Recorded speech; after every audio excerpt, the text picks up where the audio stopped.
Raza cimental, curiosidades de la raza. Esta raza bovina tiene su origen en Valle Ciment, Suiza. La finalidad de esta raza es doble propósito, producción de carne y leche. El color del pelaje va del amarillo claro al rojo cerezo oscuro. La ganancia de peso diario es de 1.200 gramos. Las vacas adultas pesan en promedio 750 kilos. Los toros adultos pesan en promedio 1.100 kilos. La producción de leche por lactancia está alrededor de los 4.500 litros. El rendimiento en canales del 58%. El primer parto se presenta a los 25 meses. El intervalo entre partos es de 420 días. En temas de longevidad, los animales de esta raza pueden vivir fácilmente 11 años.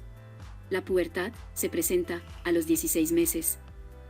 Las principales ventajas que ofrece esta raza son precocidad sexual, mansedumbre, adaptabilidad y habilidad materna. Esta raza se adapta a temperaturas de menos 33 grados centígrados hasta 35 grados centígrados. Del cruce de cimental y brahman se origina la raza cimbra.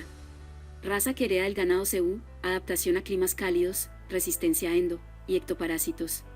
Ausencia de partos distóxicos y todas las ventajas de la raza cimental.